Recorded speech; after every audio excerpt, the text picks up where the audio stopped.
প্রিয় বন্ধুরা, বাংলা সাহিত্যে দাদার অভাব নেই। ঘনাদা, টেনিদা, ননিদা, রিজুদা, ফেলুদা এবং সাম্প্রতিক বল্টুদা। কিন্তু আরেক দাদা এদের মধ্যে লুকিয়ে আছেন, যার কথা আজকে বলবো। তিনি হলেন সেই বিখ্যাত নতুন দা। শরৎচন্দ্র চট্টোপাধ্যায়ের শ্রীকান্ততে রয়েছেন সেই নতুন দা, তাঁর কীর্তি কাহিনী নিয়ে। আজকে আমরা শুনব শ্রীকান্তর প্রথম পর্ব থেকে নতুনদার সেই জমাটি গল্প। তাহলে শোনার পরে আপনাদের মতামত যেমন জানান অবশ্যই জানাবেন। আর কথা না বাড়িয়ে সোজা চলে যাই নতুনদার গল্পে।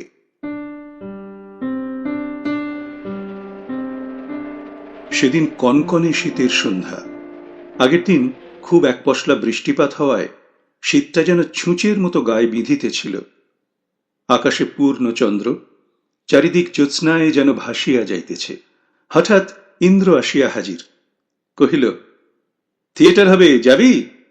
থিয়েটারের নামে একেবারেই লাফাইয়া উঠিলাম। ইন্দ্র কহিল, তবে কাপড় পরে শিগগির আমার বাড়ি আয়।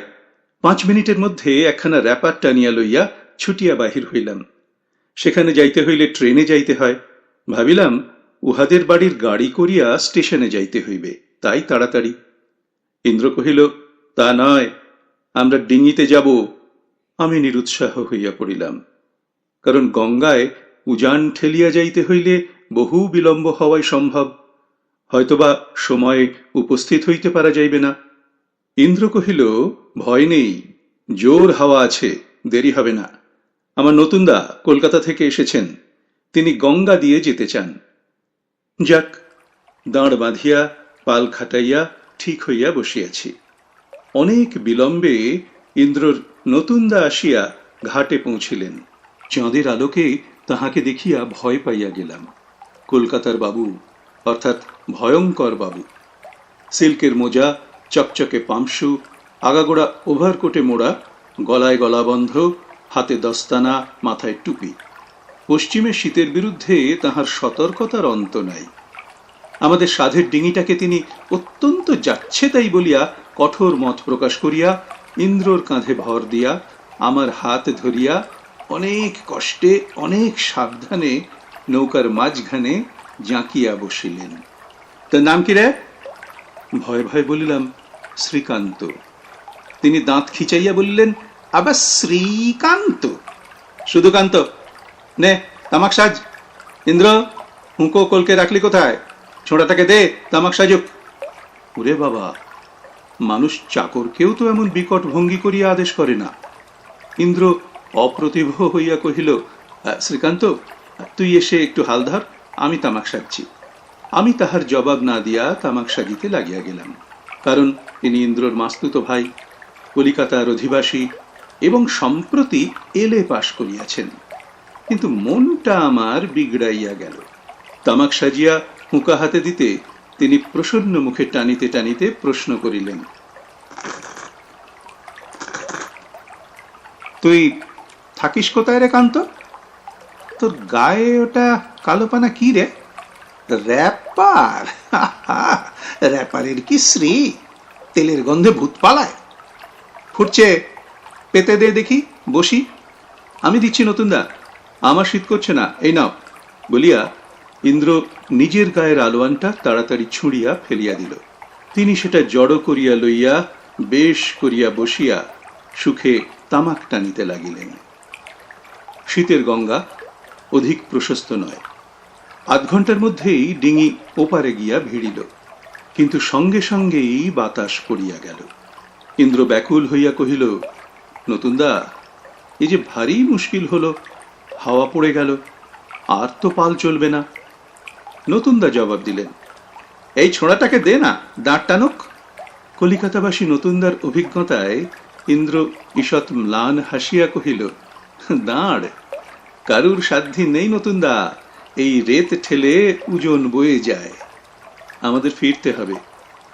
প্রস্তাব শুনিয়া নতুনদা এক মুহূর্তেই একেবারে অগ্নিশর্মা হইয়া উঠিলেন। তবে আনলি কেন হতভাগা? যেমন করে হোক তোকে পৌঁছে দিতেই হবে। আমার থিয়েটারে হারমোনিয়াম বাজাতেই হবে, তারা বিশেষ করে ধরেছে। ইন্দ্র কহিল, তাদের বাজাবার লোক আছে নতুনদা, তুমি না গেলেও আটকাবে না। না, আটকাবে না।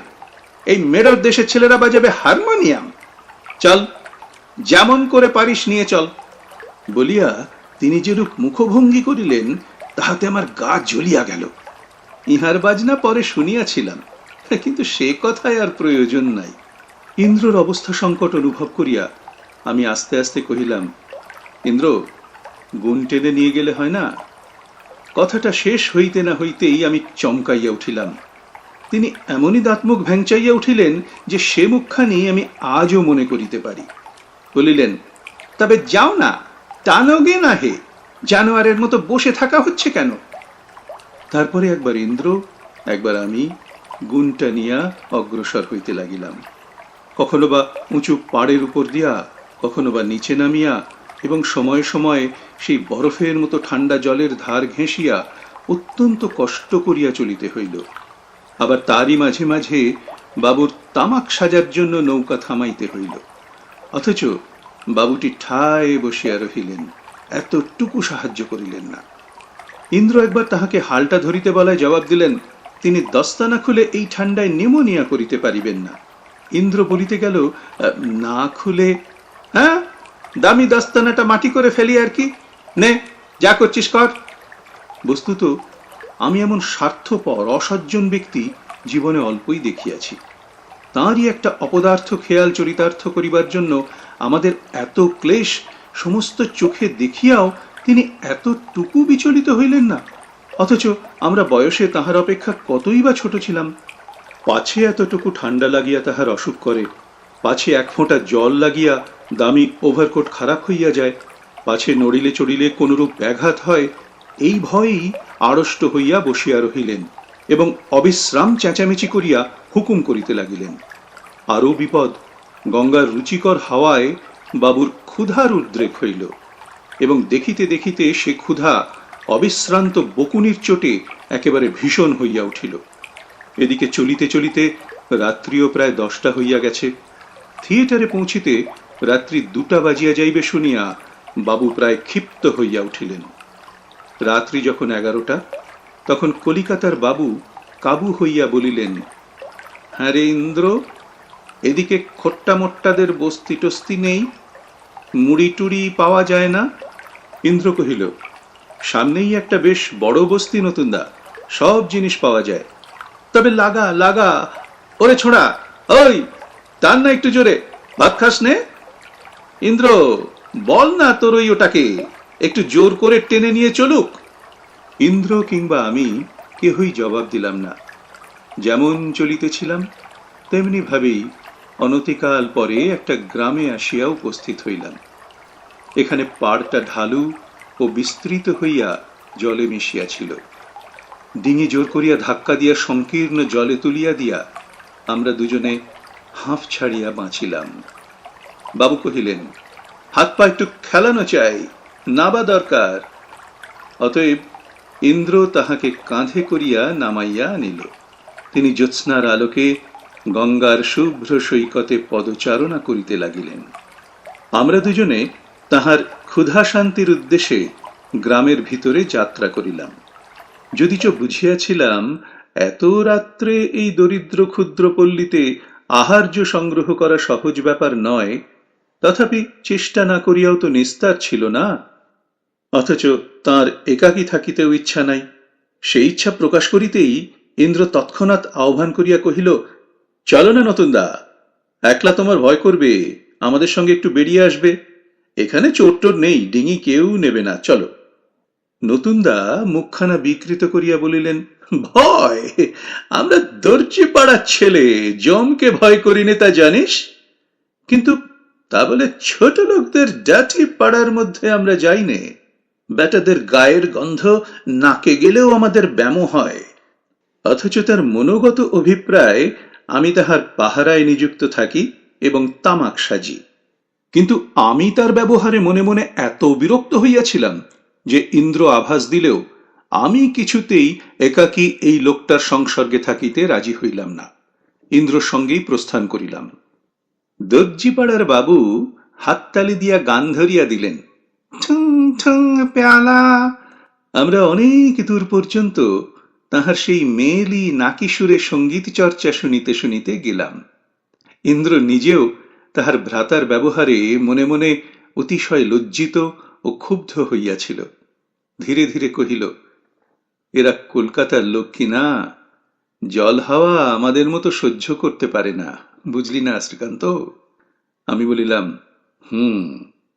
ইন্দ্র তখন তাহার অসাধারণ বিদ্যাবুদ্ধির পরিচয় বোধ করি আমার শ্রদ্ধা আকর্ষণ করিবার জন্যই দিতে দিতে চলিল। তিনি অচিরেই বিএ পাশ করিয়া ডেপুটি হইবেন, কথা প্রসঙ্গে তাহাও কহিল।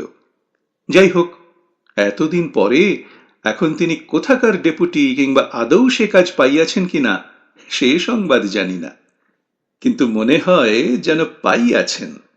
না হইলে বাঙালি ডেপুটির মাঝে মাঝে এত সুখ্যাতি শুনিতে পাই কি করিয়া? তখন তাহার প্রথম যৌবন। শুনি জীবনের এই সময়টাই নাকি হৃদয়ের প্রশস্ততা, সমবেদনার ব্যাপকতা যেমন বৃদ্ধি পায়, এমন আর কোনো কালে নয়। অথচ ঘণ্টা কয়েকের সংসর্গেই যে নমুনা তিনি দেখাইয়াছিলেন, এতকালের ব্যবধানেও তাহা ভুলিতে পারা গেল না।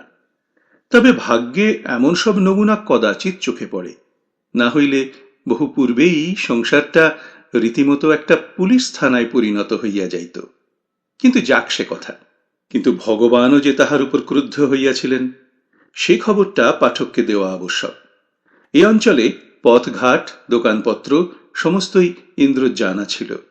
সে গিয়া মুদির দোকানে উপস্থিত হইল, কিন্তু দোকান বন্ধ, এবং দোকানি শীতের ভয়ে দরজা জানালা রুদ্ধ করিয়া গভীর নিদ্রায় মগ্ন। এই গভীরতা যে কিরূপ অতলস্পর্শী, সে কথা যাহার জানা নাই তাহাকে লিখিয়া বুঝানো যায় না। ইহারা অম্লরোগী নিষ্কর্মা জমিদারও নয়, বহু ভারাক্রান্ত কন্যাদায়গ্রস্ত বাঙালি গৃহস্থও নয়। সুতরাং ঘুমাইতে জানে। দিনের বেলা খাটিয়া খুটিয়া রাত্রিতে একবার চারপাই আশ্রয় করিলে ঘরে আগুন না দিয়া শুধুমাত্র চেঁচামেচি ও দৌড় নাড়ানাড়ি করিয়া জাগাইয়া দিব, এমন প্রতিজ্ঞা যদি স্বয়ং সত্যবাদী অর্জুন জয়দ্রথ বধের পরিবর্তে করিয়া বসিতেন, তবে তাহাকেও মিথ্যা প্রতিজ্ঞা পাপে দগ্ধ হইয়া মরিতে হইত, তাহা শপথ করিয়া বলিতে পারা যায়। তখন উভয়ে বাহিরে দাঁড়াইয়া তারস্বরে চিৎকার করিয়া এবং যত প্রকার ফন্দি মানুষের মাথায় আসিতে পারে তাহার সবগুলি একে একে চেষ্টা করিয়া আধ ঘণ্টা পরে রিক্ত হস্তে ফিরিয়া আসিলাম। কিন্তু ঘাট যে জনশূন্য।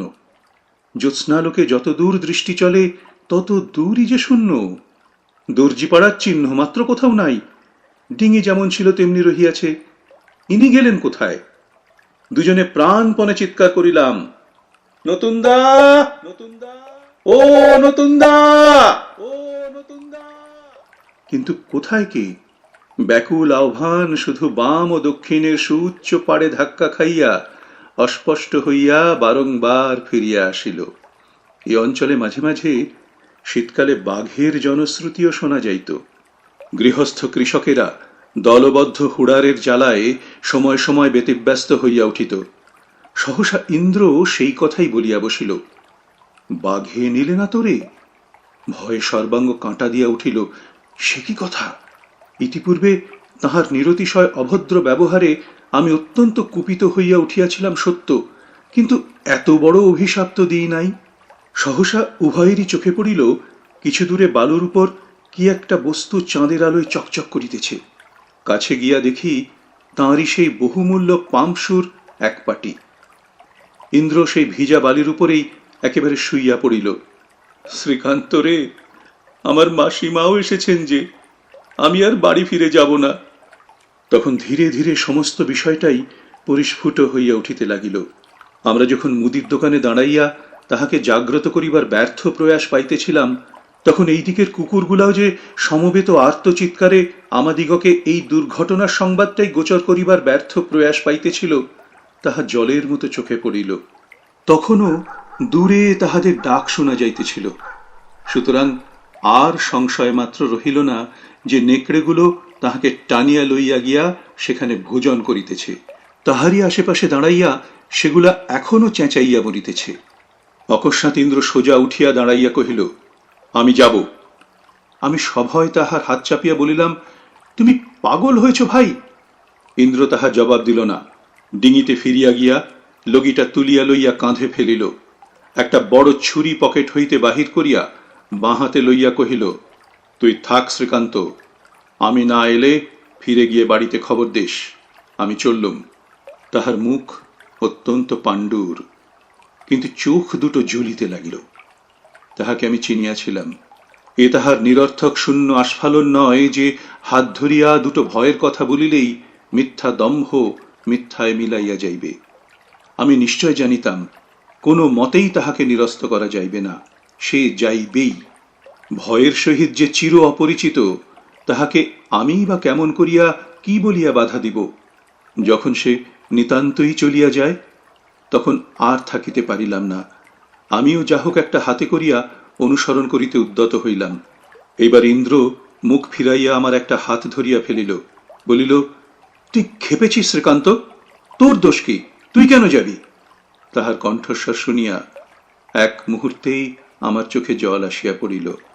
কোনো মতে গোপন করিয়া বলিলাম, তোমারই বা দোষ কি ইন্দ্র? তুমিই বা কেন যাবে? প্রত্যুত্তরে ইন্দ্র আমার হাতের বাঁশটা টানিয়া লইয়া নৌকায় ছুঁড়িয়া ফেলিয়া দিয়া কহিল, আমারও দোষ নাই ভাই, আমিও নতুনদাকে আনতে চাইনি, কিন্তু একলা ফিরে যেতেও পারবো না, আমাকে যেতেই হবে। কিন্তু আমারও তো যাওয়া চাই, কারণ পূর্বেই একবার বলিয়াছি আমি নিজেও নিতান্ত ভীরু ছিলাম না। অতএব বাঁশটা পুনরায় সংগ্রহ করিয়া লইয়া দাঁড়াইলাম এবং আর বাদ বিতণ্ডা না করিয়া উভয়ই ধীরে ধীরে অগ্রসর হইলাম। ইন্দ্র কহিল, বালির উপর দৌড়ানো যায় না, খবরদার, সে চেষ্টা করিস নে, জলে গিয়ে পড়বি।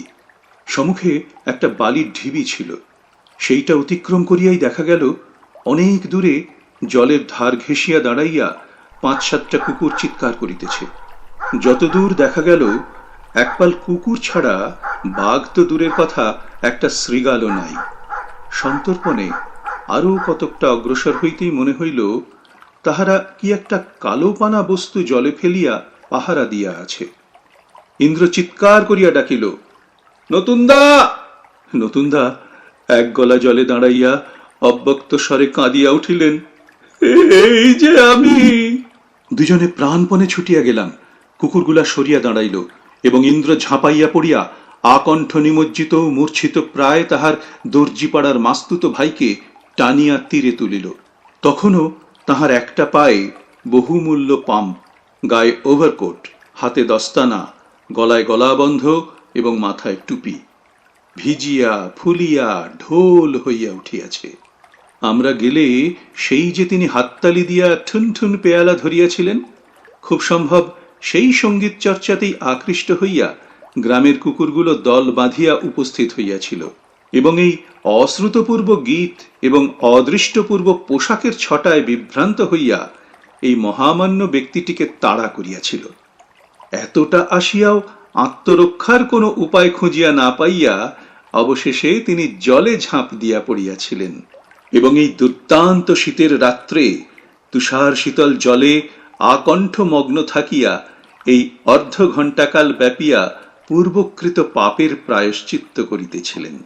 কিন্তু প্রায়শ্চিত্তের ঘোর কাটাইয়া তাহাকে চাঙ্গা করিয়া তুলিতেও সে রাত্রে আমাদিগকে কম মেহনত করিতে হয় নাই। কিন্তু সবচেয়ে আশ্চর্য এই যে বাবু ডাঙায় উঠিয়াই প্রথম কথা কহিলেন, আমার এক পাটি পাম। সেটা ওখানে পড়িয়া আছে সংবাদ দিতেই তিনি সমস্ত দুঃখ ক্লেশ বিস্মৃত হইয়া তাহা অবিলম্বে হস্তগত করিবার জন্য সোজা খাড়া হইয়া উঠিলেন। তারপরে কোটের জন্য, গলাবন্ধের জন্য, মোজার জন্য, দস্তানার জন্য একে একে পুনঃ পুনঃ শোক প্রকাশ করিতে লাগিলেন এবং সে রাত্রে যতক্ষণ পর্যন্ত না ফিরিয়া গিয়া নিজেদের ঘাটে পৌঁছিতে পারিলাম, ততক্ষণ পর্যন্ত কেবল এই বলিয়া আমাদের তিরস্কার করিতে লাগিলেন, কেন আমরা নির্বোধের মতো সেসব তাহার গা হইতে তাড়াতাড়ি খুলিতে গিয়াছিলাম। না খুলিলে তো ধুলাবালি লাগিয়া এমন করিয়া মাটি হইতে পারিত না। আমরা খোট্টার দেশের লোক, আমরা চাষার সামিল, আমরা এসব কখনো চোখে দেখি নাই। এই সমস্ত অবিশ্রান্ত বকিতে বকিতে গেলেন। যে দেহটাতে ইতিপূর্বে একটি ফোঁটা জল লাগাইতেও তিনি ভয় সারা হইতেছিলেন, জামা কাপড়ের শোকে সে দেহটাকেও তিনি বিস্মৃত হইলেন। উপলক্ষ যে আসল বস্তুকেও কেমন করিয়া বহু গুণে অতিক্রম করিয়া যায়, তাহা এই সব লোকের সংসর্গে না আসিলে এমন করিয়া চোখে পড়ে না। রাত্রি 2টার পর আমাদের ডিঙি আসিয়া ঘাটে ভিড়িল। আমার যে র্যাপারখানির বিকট গন্ধে কলিকাতার বাবু ইতিপূর্বে মূর্ছিত হইতেছিলেন, সেইখানি গায়ে দিয়া তাহারই অবিশ্রাম নিন্দা করিতে করিতে পা মুছিতেও ঘৃণা হয় তাহা পুনঃ পুনঃ শুনাইতে শুনাইতে ইন্দ্ররখানি পরিধান করিয়া তিনি সে যাত্রা আত্মরক্ষা করিয়া বাটি গেলেন। যাই হোক, তিনি যে দয়া করিয়া ব্যাঘ্র কবলিত না হইয়া সশরীরে প্রত্যাবর্তন করিয়াছিলেন, তাহার এই অনুগ্রহের আনন্দেই আমরা পরিপূর্ণ হইয়া গিয়াছিলাম। এত উপদ্রব অত্যাচার হাসি মুখে সহ্য করিয়া আজ নৌকা চড়ার পরিসমাপ্তি করিয়া এই দুর্জয় শীতের রাত্রে কোঁচার খুঁট মাত্র অবলম্বন করিয়া কাঁপিতে কাঁপিতে বাড়ি ফিরিয়া গেলাম।